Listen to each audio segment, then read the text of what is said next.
లోకమ్మ. నేను తిరుమంగళం అనే ఊళ్ళో ఉన్నప్పుడు తేనమ్మాళ్ అనే ఆమెను కలుసుకోవడం తటస్థించింది. ఆమె ఆ ఊరికి అరుణాచలం నుంచి వచ్చింది భగవాన్ దర్శనం చేసుకుని.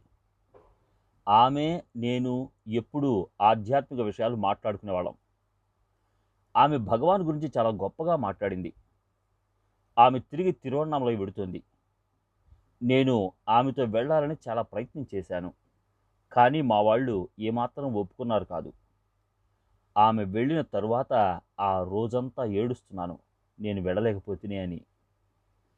తేనమ్మాళ్ భగవాన్తో నా సంగతి చెప్పి తన దర్శనానికి నన్ను రప్పించుకోమని ప్రార్థించిందట. తిరిగి నా బంధువులనందరినీ ప్రార్థించాను, నన్ను ఒక్కసారి అరుణాచలం వెళ్ళనివ్వమని. ఎవరూ ఒప్పుకోలేదు. వారు నిరాకరించే కొద్దీ నాలో ఉండే కాంక్ష ఎక్కువైపోయింది భగవాన్ దర్శనం చేసుకోవాలని. ఒకసారి పత్రికల్లో శేషాద్రి స్వామి నిర్వాణం సంగతి పడ్డది. ఒకరు తెలియని వారు వచ్చి, నువ్వు దర్శనం చేసుకోవాలనే మహాత్ములు నిర్వాణం చెందారు అరుణాచలంలో అని చెప్పారు. నిర్వాణం చెందింది భగవానే అనుకున్నాను. నా ఆశలన్నీ కూలిపోయినాయి. కింద పడి పొర్లి రాగాలు పెట్టాను. వారు బతికి ఉండగా ఒక్కసారి వారి దర్శనం చేసుకునే భాగ్యం నాకు లేకపోయిందే అని. ఇంతలో ముంగిట్లో భగవాన్ దర్శనమిచ్చారు కర్రా కమండలంతో. వెంటనే లేచి కూర్చుని నా దగ్గర వారితో, భగవాన్ బతికే ఉన్నారు, ఆ పత్రికలో తప్పు పడ్డది అన్నాను. వారు పత్రికను సరిగా చూసి తప్పు తెలుసుకున్నారు.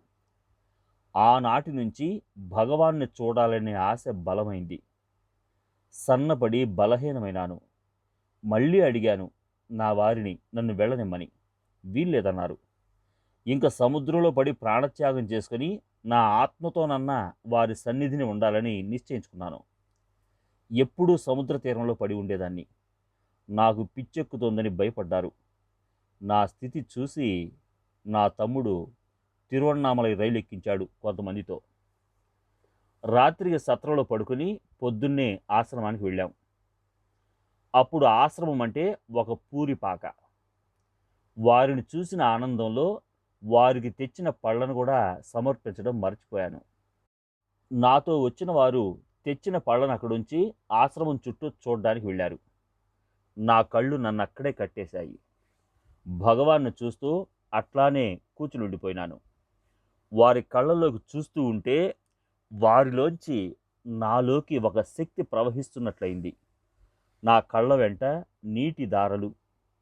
వాటిని తుడుచుకుంటూ భగవాన్ను చూస్తూ అట్లాగే కూర్చున్నాను. భగవాన్తోనే లేచి భోజనం చేసి మళ్ళీ హాల్లో కూర్చున్నాను. మధ్యాహ్నం మురుగనారు వచ్చారు.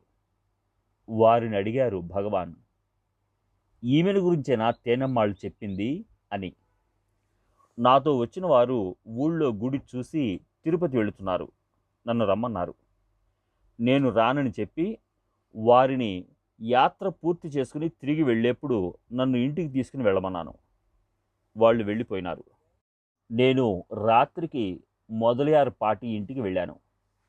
ఉదయాన ఆశ్రమానికి వచ్చాను. ఆ రోజుల్లో ఆశ్రమంలో కాఫీలు ఇడ్లీలు లేవు. కొంచెం కొంచెం గంజి తాగేవారు. నాకు ఇచ్చారు. భగవాన్ నా వంక చూసి, కాఫీ తాగకుండా గంజి తాగడం నీకు కష్టం కదా అని అడిగారు. పర్వాలేదన్నాను. ఒక మగాయన వంట చేసేవారు. నేను వంటింట్లో ఆయనకు సహాయం చేయడం ప్రారంభించాను. సంగీత జ్ఞానము భక్తి వినా. ఒకరోజు సాయంత్రం హాల్లో అరవంలో ఒక పాట పాడాను. భగవాన్ మళ్ళీ స్పష్టంగా పాడమన్నారు. నాకు అర్థం కాక మౌనం పెట్టాను. ఆయన తిరిగి అడిగి పాడించుకుని తను పాడడం ప్రారంభించారు. వారం రోజుల్లో తిరుపతి వెళ్ళిన వారు తిరిగి వచ్చారు. నేను వాళ్ళని వెళ్ళమని వెనుక నుంచి వస్తానని చెప్పి పంపాను. తర్వాత సెలవు తీసుకోవడానికి భగవాన్ దగ్గరికి వెళ్ళాను. ఏమిటి ఇవాళే, అప్పుడే వెళ్తున్నావా అన్నారు.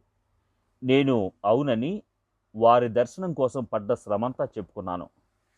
స్వామి, నాకెవరూ లేరు. ఏ బంధము లేదు. నేను ఎప్పుడూ తమ సన్నిధిలో ఉండే వీలును కలుగజేయండి అని ప్రార్థించాను. వారు ఏమీ మాట్లాడకుండా ఉపదేశ సారంలోంచి పద్యాలు అక్కడక్కడ చదువుకుంటున్నారు. ఇంతలో మురుగనారొచ్చారు. భగవాన్ ఆయనను చూసి, మీరు వస్తారని చూస్తున్నాను, ఆమెకు ఉపదేశం కావాలట, ఇది చదవండి అని ఆయనకిచ్చారు పుస్తకం. ఆయన చదివారు. నేను వెళ్ళేప్పుడు వారు చదువుతున్న ఉపదేశ సారం పుస్తకం నాకు ఇమ్మని అడిగాను. ఇది నాకు ఉన్నదే ఒక పుస్తకం, ఇంకా ప్రతులు లేవు అన్నారు. కాదు, ఇవ్వమని ప్రార్థించాను. ఆ సమయంలోనే సోమసుందరం స్వామి గారు వచ్చారు. నేనేమిటి అడుగుతున్నానని భగవాన్ అడిగారు. భగవాన్ చెప్పారు. దానికి సోమసుందరం స్వామి గారు తన దగ్గర ఉపదేశ సారం పుస్తకం ప్రతి ఉన్నదని, దాన్ని తాను భగవాన్కి ఇస్తానని, ఈ ప్రతిని నాకు ఇమ్మని ప్రార్థించారు. నవ్వుతో తన ఎడమ చేత్తో ఆ పుస్తకాన్ని భగవాన్ నాకిచ్చారు. తరువాత తరచూ ఆశ్రమానికి వచ్చి 15 రోజులు 2-3 నెలలు ఉండిపోయేదాన్ని. మా వాళ్ళు తిరిగి రమ్మని బలవంతం చేస్తూ ఉత్తరాలు రాస్తే తిరిగి వెళ్ళక తప్పేది కాదు. కానీ వీలు కాగానే మరలా పరిగెత్తుకు వస్తూ ఉండేదాన్ని. క్రమముగా ఆశ్రమమే నా సొంత గృహం. మా ఊరికి చుట్టపు చూపుగా వెళ్ళడం అయింది. నేను వంటింట్లో పనిచేస్తూ ఉండేదాన్ని. ఒక రోజున శనగపిండి విసిరి అది వంకాయతో కలిపి కూర చేయాలనుకున్నాం. మర్నాడు పొద్దున వచ్చేటప్పటికి భగవాన్ శనగపిండిని కలిపి ఉంచామని, దాన్ని వంకాయ ముక్కలకు పట్టించి కూర చేయమని అన్నారు. పక్కన తేనమ్మాళ్ వంటింట్లో ఒక మూల పప్పు మంగళంలో వేయిస్తుంది. ఎందుకని అడిగారు భగవాన్.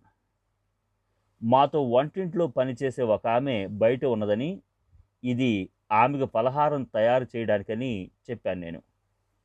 అదేమిటి, బయట ఉంటే మైలా? ఏం మైలా, ఎందుకు మైలా? అట్లా భేదం చూపకండి. మామూలుగా అందరికి మళ్ళీనే అన్నము వంకాయ కూర పెట్టు అన్నారు.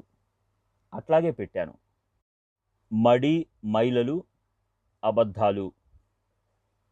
రాత్రి భగవాన్ అడిగారు నన్ను, బయట ఉన్న ఆమెకి మామూలు భోజనం పెట్టావా అని. అవును అన్నాను నేను. ఆ రోజు పగలే ఒక భార్య భర్త ఆశ్రమానికి వచ్చారు. వారు భోజనం చేశారా అని అడుగుతున్నారు భగవాన్ నన్ను. ఆ సమయంలో చిన్న స్వామి వచ్చారు. నా వంక చూసి చిన్న స్వామి, ఎవరన్నా బయట ఉన్న ఆశ్రమ స్త్రీలకి ఆశ్రమ భోజనం పెడతారా అని అడిగితే అట్లా పెట్టమని, వేరే ఫలహారం పెడతామని చెప్పు అన్నారు. వెంటనే భగవాన్ అదమాయించి, ఒరే ముట్టాళ్, ఆమెను అబద్ధం చెప్పమంటావెందుకు? సమస్తమైన వారికి ఆశ్రమ భోజనం పెడతాం. ఇష్టమున్న వారిని తినమను, లేని వారిని వెళ్ళమను అని అంతటితో ఊరుకోక, నేను స్కందాశ్రమంలో ఉండేప్పుడు అమ్మ అంతే, కట్టెలు తీసుకొచ్చి పడేసేవాడు మాలతను. ఆయనకు భోజనం పెట్టడం ఇష్టం లేదు, అది మైల. తాను ముందు తినాలిట, తనకన్నా ముందు నేను తినాలి. నేను తినను, అతనికి ముందు పెట్టమనేవాడిని. చాలా బాధపడేది. ఏమిటి భేదం మనిషికి మనిషికి మధ్య? నేను బ్రాహ్మణుడు, వాడు అబ్రాహ్మణుడు, వీడు మాల అని. అందరినీ భగవత్ స్వరూపంగా చూడకూడదా అన్నారు. ఆ మాటల్ని విని ఆశ్చర్యపోయినాం. ఆ మాటలు మమ్మల్ని అన్నట్టే అనిపించి మా మనసుల్ని ఆ సమదృష్టికి మార్చమని భగవాన్ని ప్రార్థించాం. ఒక ఉదయం నేను భగవాన్ ముందు ఒక తేవారం చదువుతున్నాను. పుస్తకంలో చూసి ఒక పాదం తప్పు చదివాను. భగవాన్ గమనించి, అది అట్లాగే ఉందా, మళ్ళీ చదువు అన్నారు. మళ్ళీ తప్పు చదివాను. మళ్ళీ అంతే. ఎన్నిసార్లు సరిగా చూసి చదవమని భగవాన్ చెప్పినా సరిగా రాలేదు.